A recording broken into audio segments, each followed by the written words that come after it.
qui a Caffè Zal, the beautiful cafe in Milano. Relax. Chin, our coffee. Salute. One of many coffee. Il silenzio, it's called this cafe. Grazie da Gustavo. Gustavo, we love you.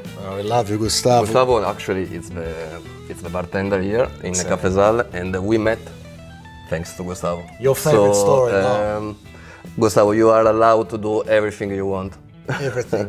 The Mexican. Yes, exactly. A Mexican introduced an Italian guy to an Australian guy. For those that don't know, all the work. Sì, vai, Gustavo. What did you say? It's a joke. No, but it's a real story. A Mexican, Australian, and an Italian. Incredible story. Those that listen, Ale, that don't know, all the work we do is always thanks to you, no? Yeah. Of course, the filming, the production, and everything. And people ask me all the time, they always say, Matt, all of these matches, all of these things, what are the best, what are the most special? And they ask me, and it's hard to remember them all the time. Yeah. Together, with so many. Together, you remember, sometimes we don't understand where we are. Exactly. We wake up and where the fuck we are? Yes, we have that match to do. Exactly. No, it's crazy, and we've done days where we've had 12 hours in Sweden, and then have to fly to Denmark, and then have to fly to Milan for a match, and then back to Madrid. Gosh. It's so much fun, so much fun. Even to set up today. It's a bit tough. Yes, because they always see you and me for what we do. That's right. And they always text us, oh wow, that's beautiful, you are in Sweden, you are in Denmark, I've never been there yet, but I'm carrying 3 luggages, 4 cameras, a drone, airplane, train, you know, and also today, but it's very easy setup. It takes time. It takes time. It's not easy. Anything it's easy. But some nights where we have chocolate for dinner. For dinner. Exactly. Yeah, no lunch, no breakfast. The diet is not the best, but you know, some sacrifice. Exactly, small sacrifice for big gain. And it's the thing, because I always discuss this, but most people, well, everyone only sees you can put a picture or a video and they see that, but that's 1%. So many times, it's amazing, we'd love to see these matches and football and tennis, and yes, it's cool, but there's a lot more work that goes into it. Exactly. Always. So today, what we will do today, it's tough because there are many, but people always ask me, what's the best thing you've ever seen? What's the best match you've ever seen? Oh, come on. It's tough, but we put some time. It's tough to remember, for me, first of all. We've been doing this for the last 5 years. Yeah. And in this we started in COVID. We started in COVID time. In COVID time. Maybe that's been the most strange part of our job. COVID, it feels like it was yesterday, but it also feels like it was 10 years ago. And it's crazy. And we started working together in that moment. And maybe one of the first match we did in San Siro, Inter Real Madrid. Inter Real Madrid, which will start crazy. As number 10 on our list as we count down. Oh, yes. Crazy game. It was so fucking crazy because you remember, it was the night Maradona died.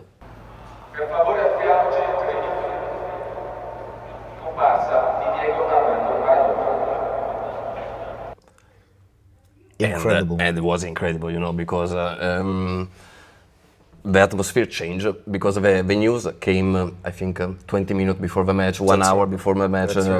So we had finished the lives. We were working with Optus Sport in Australia, and then the news came. And then breaking news, and it was, you know, Maradona is died, and you are going to do a Champions League match, and you say, of course, the atmosphere was very intense, and then the stadium was empty.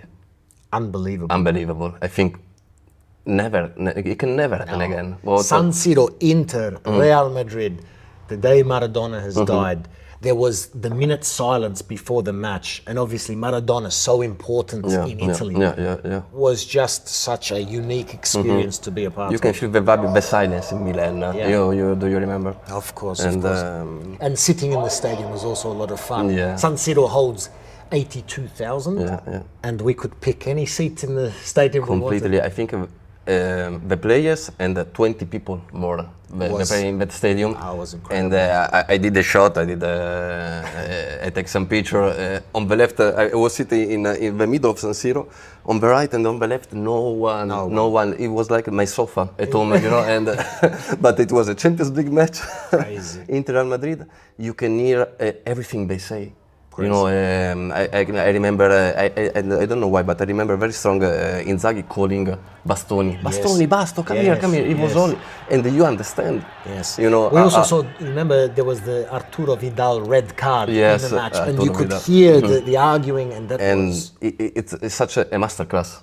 You know, for football lovers, it's such a masterclass, and wow, yeah. Very lucky very lucky to be there. Yeah. That's at 10. In at 9.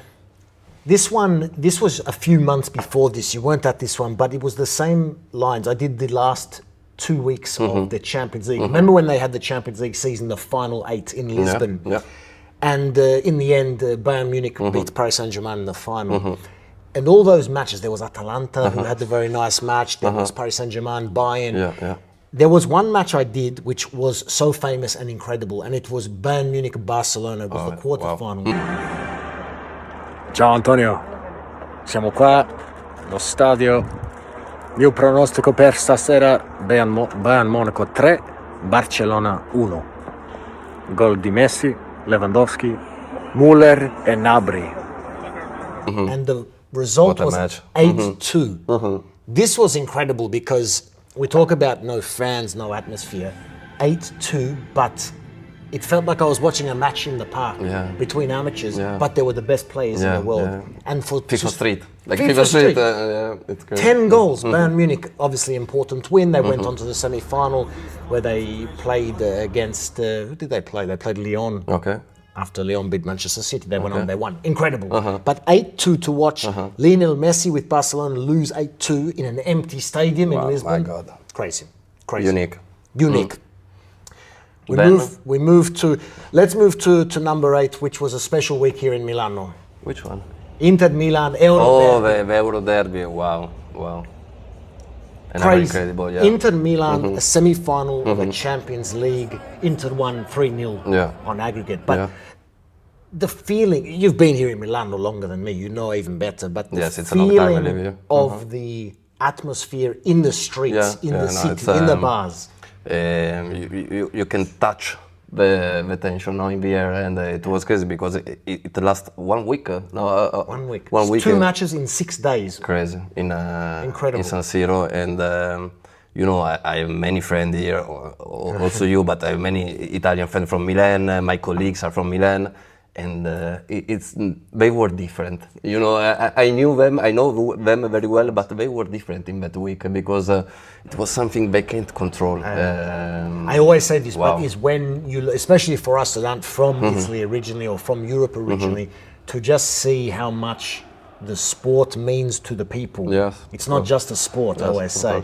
And that was, every bar we went in, the only thing people were talking about was this match. Come on, man, it's so rare, you know, because they play derby twice, 4 maybe per year, but it was a Champions League match. Semi-final. Yes, I don't know how many matches, how many derbies in Champions League, but it's something, you know, it's like the Comet, one in 100 years. The last one was 20 years before, 18 and 20 years before. So to be a part of that history 20 years ago. was insane.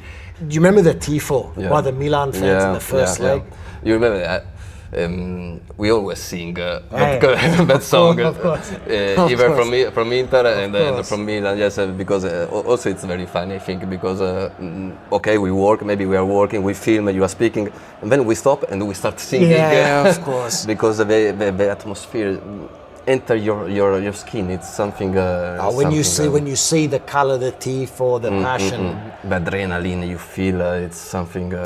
after these matches, you can never fall asleep. Yeah, because yeah. you get home. And, That's a problem for us because we always talk about this because yes, after the match we can't sleep. no, it's not possible. We are very tired because we spent all day working. Exactly. But you can't sleep because your heart is beating too fast. You know. The ears are ringing. It's too loud. But that was incredible. Inter won in the end. Very easy, 3-0 over the two legs. Yeah. And was cool. Remember at the end of the second leg, the Inter, the families and the friends came on the pitch. And just to be... Also for them, I think, you know, they are football players, they play the best match in the world, but that kind of match, it's something they always remember also as a player, you know, the family. Come on, you are a kid and you are in the Champions League under the curva with your dad. No, it's super. Yeah. Very special. Move on. We've done some tennis work. This is into number 7 now. Yeah. We've got a few tennis ones coming up, but the first one I did, this was the first time I worked on the Australian Open, was back in 2017.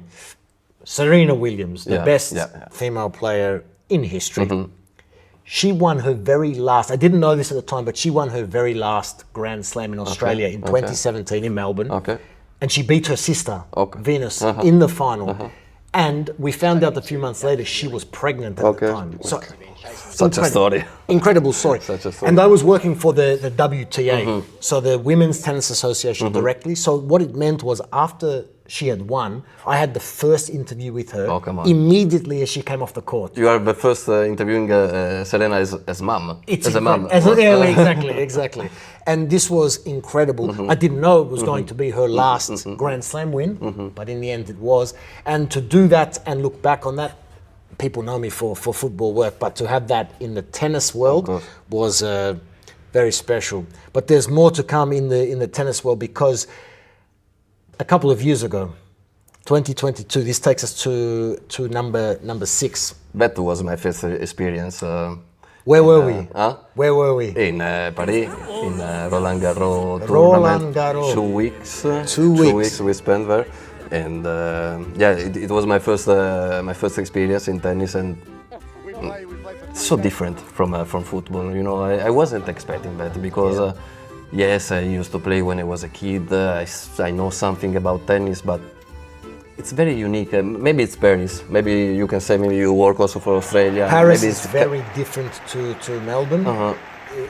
Not in a good or bad way, but just a very different experience. But it is tennis first, and they love the tennis there, and it was such a cool event. You feel they have a culture about tennis, and it was very nice. And maybe I don't have to say that, but you remember the first match we saw unknown for me players, and they last so long, the matches. They can last so long. After 4 hours of match, we were working all day long, and sometimes I slept, but we were on Susan Longley, so the main court in Paris. Philippe Chartier, the main court, and Susan Longley, and we get positions as the broadcaster on the court. And you remember there was beautiful sun, relax. The game's been on for 4.5 hours. I take a nap. Just a small nap.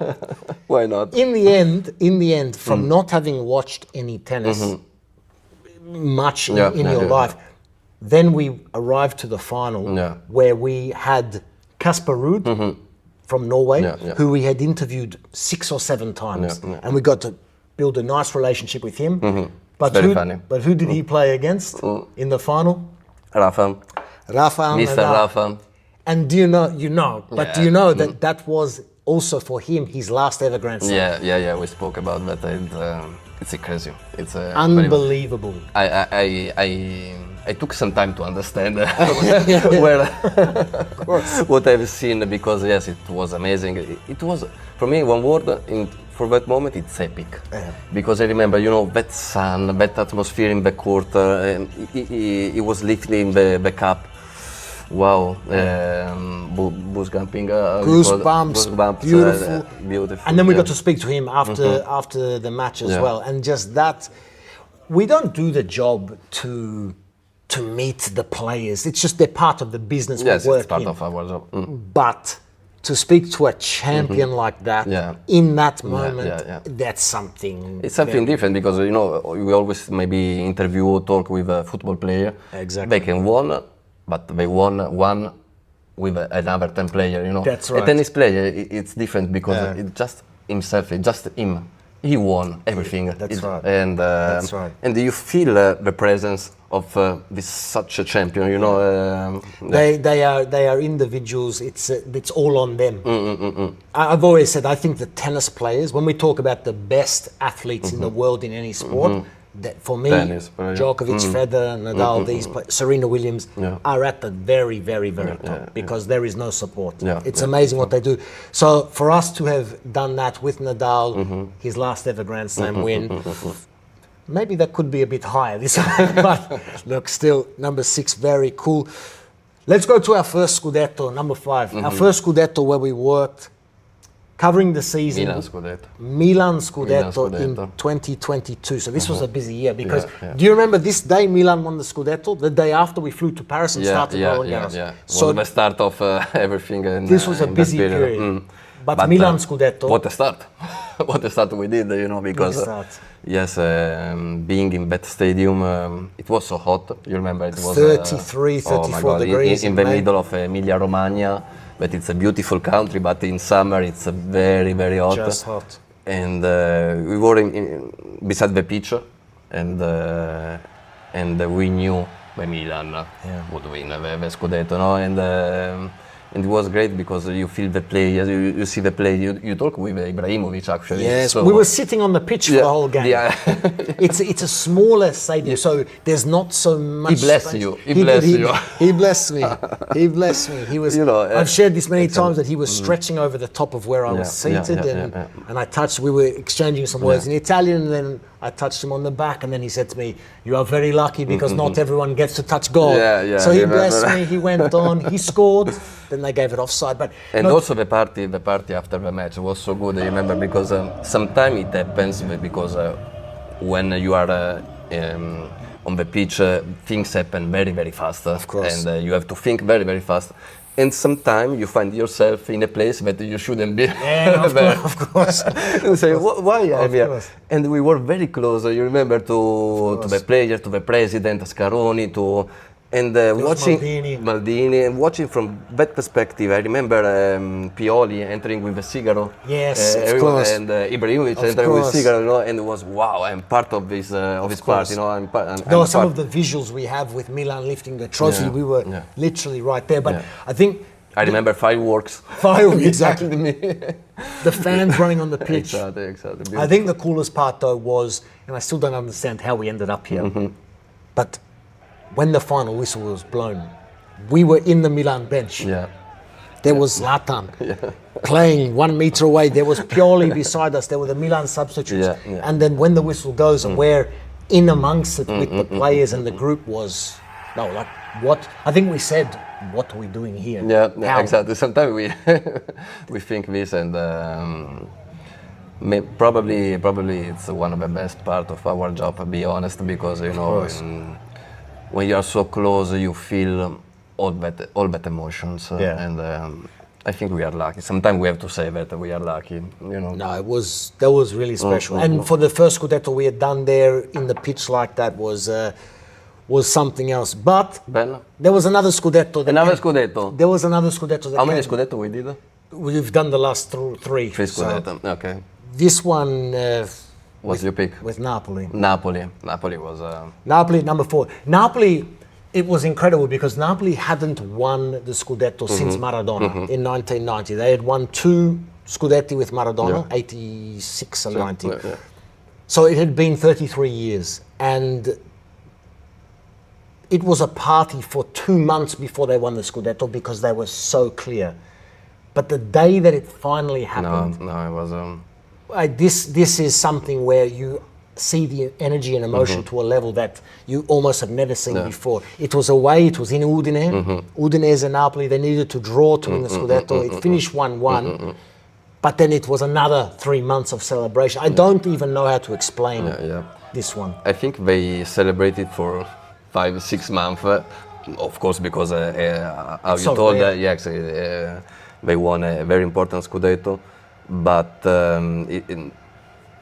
yes, everybody knew that. But also, I have a very close friend of mine. It's Daniele, and it's a fan of Napoli. he knew. I know him, so I can tell him exactly. I knew him, and he knew that he won the Scudetto.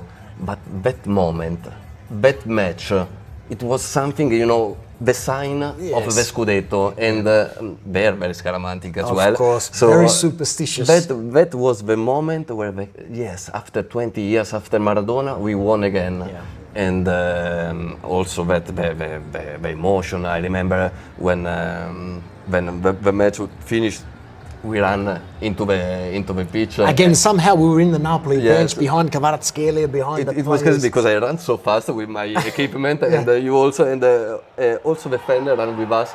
And in the beginning it was crazy, because everyone was like falling, running. Oh, we have incredible pictures from this match. Exactly. There were fans everywhere away from home that had made the trip. But after 5 minutes, I start to be a bit scared, because a lot of fans came, too much chaos, and I have a bad camera. I want to protect it, and I feel not safe.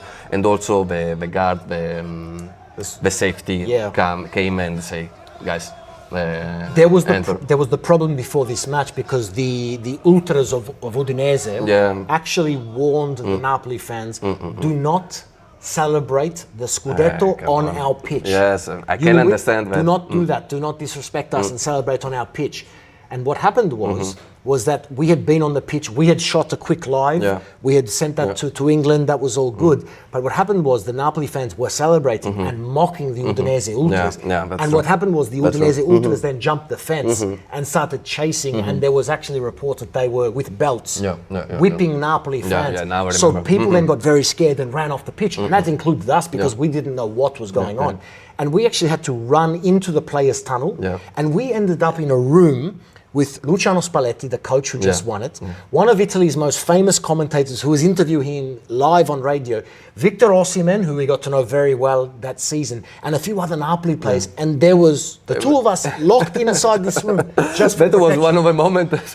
Why we are here? Why we're here? And what is going on? Yes, I remember Spalletti being interviewed exactly after the match, after he won the Scudetto. Was you feel part of the story, of history, because wow, I'm watching something that will be remembered for years, And the party didn't stop there, because then 3 or 4 days later, it was Napoli's first match at home as champions against Fiorentina. Don't ask us how, but we ended up doing the lap of honor with Napoli, winning celebrating the Scudetto. That was crazy. We were a bit of fan of Napoli. You couldn't help but fall in love with Napoli. We've been many times in Napoli, and they always treat us very good, beautiful people, beautiful place. I tell you now, there is no city, let's say in Europe, because I think some in Argentina, Brazil maybe, but no city in Europe where one club is the symbol of one city. You can take off Napoli from Naples. Napoli is Napoli. There is no Napoli, the city, without the Napoli club. I agree. It is an amazing experience. So Maradona Stadium, when you walk under the ground, you do the same path that Maradona did. Anyone who hasn't seen the Maradona documentary, you see when he arrives the first time, and the stadium, which was previously the São Paulo, is full, and he's there, and they're getting a glimpse. It's like a god. Every time you go there, you get chills. Unforgettable. No, that's crazy. Okay, number 4. That could have been number 1, because that was magic. No, but number 3. Everyone could be number 1. Everyone could be number 1. It's just this one for me, number 3, the last tennis one for this list. This is always controversial, but I think Novak Djokovic is clearly the best tennis player ever, male tennis player ever. You love him. As an athlete, his mindset, his mentality, he is at the level of Michael Jordan in terms of the commitment, the dedication. Djokovic is someone I've always respected. I covered him a lot, winning the Australian Open. But Roland Garros in 2023, this was a couple of weeks after the Napoli Scudetto, this was remarkable. He was battling through some injuries, some tough things, but he just endured it. He came through it. And what was cool in this one, and again, I don't do this to build the relations with these players, but with Novak on this occasion, how it works in tennis, you remember, is different to football, where after the match in football, they give us who they want to interview. The media manager will say, here, take this player, that player, we do the interview. In tennis, the player and the agent select which broadcaster they want to do. So the big names, they try to give each network at least one interview in the 7 potential games they play. Matches they play rather. Djokovic accepted, I was working for Sony in India, network who do wonderful work around tennis. Djokovic accepted our request 6 of his 7 matches. So what that means is you're able to feel a part of his storyline because he's sharing with you his emotion after every match. So after the previous year where we had already built a nice relationship, this particular year we had built a very strong relationship to the point now that when I see him and we work together, it's always very natural and very easy. But this one, the fact that he went all the way and he won his 23rd Grand Slam, which was a new record, it was just another incredible piece of history. The cool thing here was when he won, I interviewed him on the court, on Philippe Chartier, and it was very cool to hug and embrace Novak after creating history. With respect to the Nadal and the Serena one, this one was, something Novak, else. let's go for a dinner sometime. You know, he's a big Milanista. Yeah, it's a big Milanista, maybe some derby. For sure. He has been at a few Milan matches in San Siro before, so... No, this one was amazing. So for Djokovic and what he was able to do, that was super cool. The last two football ones, right? I didn't want to put this one in because you weren't at this one, but I have to include it, and everyone knows about it. But the World Cup final, Argentina-France, whether you watched on history. You can't not put this one there. You just say that Argentina-France. What else? France, Lionel Messi, first World Cup. And I think even if you were watching this match on the television, it was like a film. Yeah. It was like a movie. It was like it was playing out the way exactly they wanted it to be played out. Like just a screenplay. It was a screenplay. Mbappe hat-trick. Yeah. Messi scores goals, goes to a penalty shootout. Messi wins. The whole tournament, it was the perfect finish, and it was something that... It was my first World Cup final, so that was cool in that regard, but it was something which it didn't feel real. And it wasn't until I watched the match back months later, I thought, wow, that was like a fairy tale, that match. And for Messi to lift the trophy there in Lusail in Qatar was something else. So that was a cool final, however, number one. What do you think? Oh, you know. I know because also I was thinking about we did the 2 Champions final. Yes. Also the Champions final was very good, the atmosphere. But for me, and I think also for you, number 1, it's when Italy won Euros in Wembley. Something I can never forget. I can never forget that feeling. Always COVID time. So we have been we were working, but we have been very lucky to get there. And you remember there was some Italian fan, like 1,000, I think. They took a flight just for the match, and then they come back straight because of COVID. They had pre-organized flights for a small group of Italian fans. So it was always going to be an away game because it was in England at Wembley.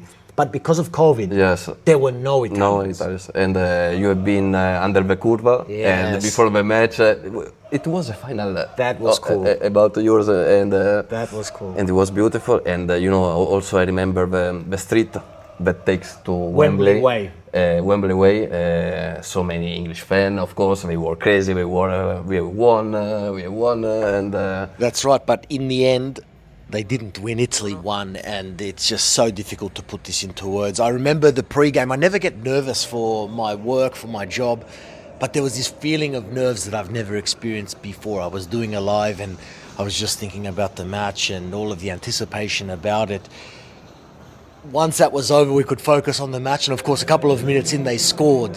But then we responded, and we started to believe, we started to grow in confidence, and you felt that in the crowd. We were still so nervous, you remember. It was just such a tense match, and both teams deserved their place in the final. And then that penalty shootout, the celebrations in front of the England fans, wow, something I will never, ever forget. And I think for me, it really put our job and everything we do into perspective. You know what, exactly, motivation, what you told before, I think, at least for me, but I'm sure for you as well, but one of my greatest motivation is also now I don't want to stay. It's the first time I stay in front of a camera. It's been very stressing for me, thinking about this moment.